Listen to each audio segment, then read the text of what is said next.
Batman, Batman, the wonderful world of Batman. Hello there, guys. Drunken Batman here with the Battleground review. Guys, I'm gonna be straight up. I have strep throat right now, so doing this video hurts like a motherfucker, but you know, for you guys, I'll do it. I'll just keep eating these fucking halls. Alright guys, the first match of the night, we had Breezango versus the Usos in the pre-show match. I actually thought this was a pretty good match, and my boys, Breezango, they picked up the victory against the lackluster Usos. I gotta say, guys, that kick where Tyler Breeze puts their head in the turnbuckle and then super kicks him in the fucking head, that shit makes me mark out every time, and just seeing him get the win on the Uso made me super happy.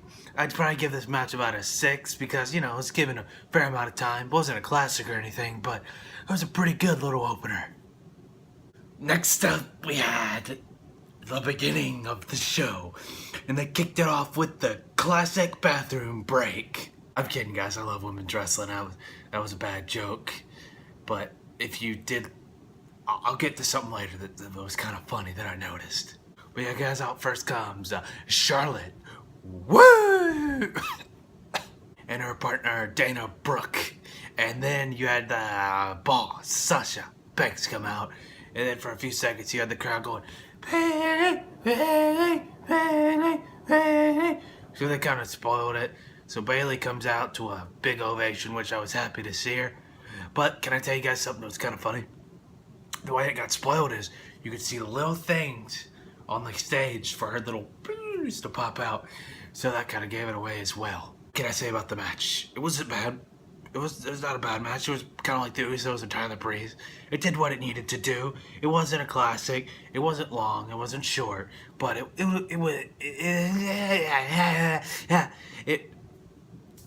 was what it was.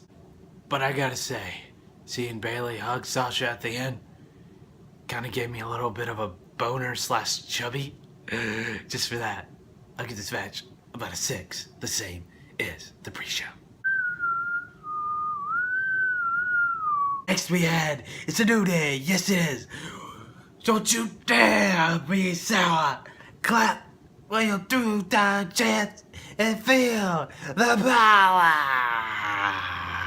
And you had Bray Wyatt come out, hey man, I'm Bray Wyatt. You know, that's how he sounds, and he came out, he had a little thing, we go, and I think the right people went over once again with Bray Wyatt beating the shit out of Xavier Woods. But let me say something that didn't make a whole lot of sense to me in the story. You know, Xavier Woods, he was hypnotized a bunch, like a shit ton. And in this match, all of a sudden, he's like, oh, I snapped out of it. But then again, like 5 seconds later, he's like, oh, I'm back in it. And then I'm back out of it again. And then I lose to Bray Wyatt. I feel like they could have executed that a little better. Maybe make Xavier Woods turn on the New Day for a little bit. Not the whole time, but just make him go crazy. And yeah, I think they could have made that storyline a little more intriguing. But the match itself was pretty good. I'm gonna say once again that match probably gets about a 6 because it wasn't. There's only a few memorable things that happened in the match. I thought Big E injured his fucking neck or something because that bump to the floor looked fucking nasty. I'm better. Okay.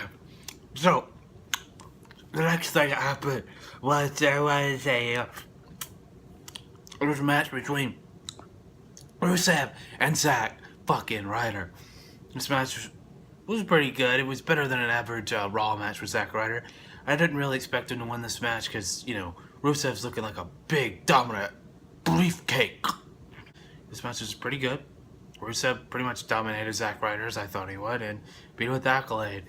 Yeah, like the match probably got about a 6. You know, it's like everything else. It was pretty good, but not anything special. But then you had to ruin it.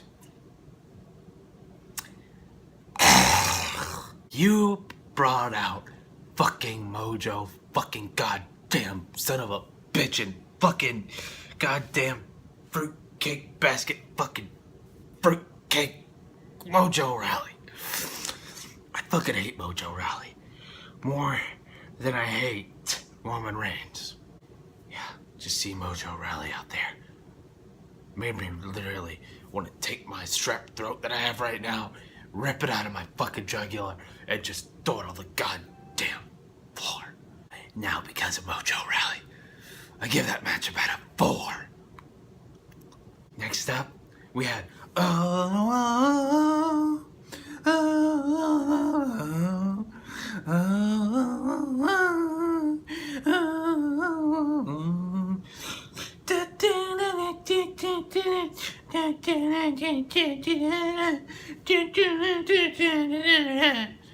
versus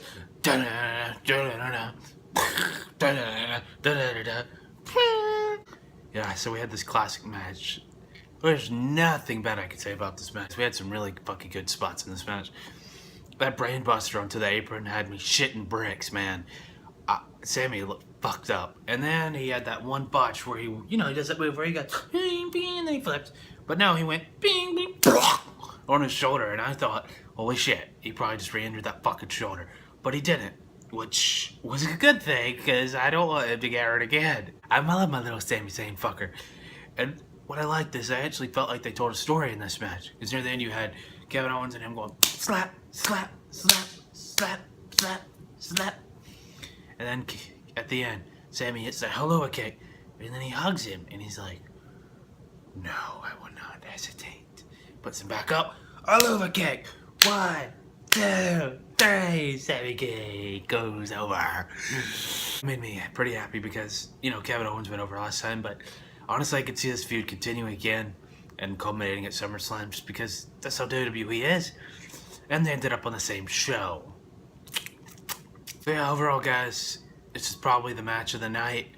I'd probably give it about a 8.9 because it was pretty fucking fantastic.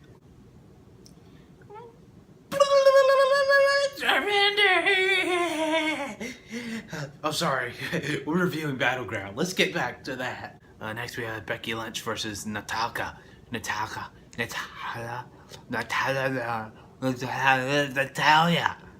Just brought the crowd down a little bit. It was pretty decent. Natalya won.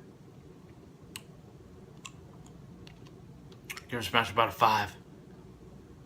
Oh! The only thing worth noting about this match that made me laugh a lot, just because it's very stereotypical and fucked up. So, before the match, they pan around the crowd, right?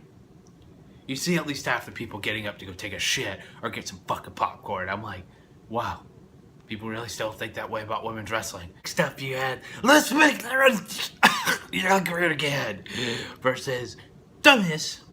This match was actually pretty good. I enjoyed it quite a bit, but it kind of got ruined by the end of the match because what I think was supposed to happen was they were trying to make it look like Maurice got pushed down by Bob Backlund, but nobody sold anything like that. But that's what I think was supposed to happen, because then Darren Young goes out there and puts the crossface chicken wing on the Miz, and then there's a DQ, and I'm like, what the actual fuck happened?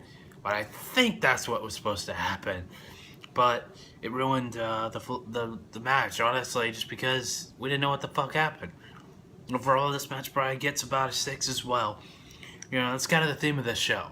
Nothing was amazing, but nothing was terrible. But, yeah, the ending of this match was pretty shitty. Except you had John Cena and the realest guys in the room, how you doing? Enzo and Big Cass versus the club with the phenomenal AJ Styles. Yep, this match was kind of like the other 6-man tag. It was good, but it was wasn't, it could have been better. It wasn't too bad, but my Cena allergies are fucking kicking it again. You feel that? Beat AJ Styles with a super fucking FU.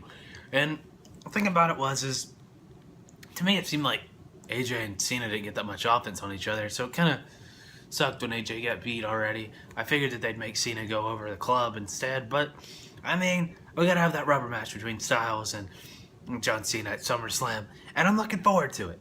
let's just hope that AJ goes over for once. I mean, that Kevin Owens got fucked over last year. It's around the same time period. Let's just hope that AJ can pull it off. These things are helping my throat pretty low. Still have a fucking migraine from hell though, but pushing through it for you guys. Alright, next up we had bum bum ba-na, ba-na, bum bum ba-na, ba-na, bum bum ba-na, ba-na. That's Roman Reigns. And you had the lunatic friend, and then you had Seth Rollins. I can't do music with my mouth. Yeah, this was exactly what I thought it was going to be. It's fantastic. Still wasn't the match of the night, but it was really good. I was just happy that, you know what happened. Roman Reigns got banned clean by Dean fucking Ambrose. And that made me fucking excited. And like I said, Seth is one of my favorites. Seth Rollins and AJ are my two favorites. But Seth Rollins losing wasn't a big deal to me because he didn't get pinned by Dean. He didn't get pinned by Roman. They didn't make Roman look strong for once. And it was fan-fucking-tastic. That beard made him look a little fat, though. But yeah, there were a lot of really funny spots where Dean and Seth did the powerbomb through the table. Oh, it was great seeing them fucking destroy Roman Reigns. Oh. I nearly came in my pants. But overall, I give that match about an 8.5. Fantastic, not the match of the night, but really good. Okay, wait, let me get back to one more thing before I go. You had that Randy Orton segment with Chris Jericho? Randy Orton was gold tonight with that comment, and Jericho's like, hope we're not gonna get in trouble for that one. And that whole segment was just funny. Chris Jericho, you're on fire, man. But you look like a dumbass because you knew you were gonna get RKO'd. But god damn it, I love Chris Jericho and Randy Orton. But overall, guys, I'd probably give that review around, 7, just for the really 2 good matches, and then the average rest of the show. Alright, guys, if you like my review, you can hit that little subscribe button that I don't think, because I don't know how to do that. But, yeah, guys, I'll see you next time, and I made it through the video. I'm sick.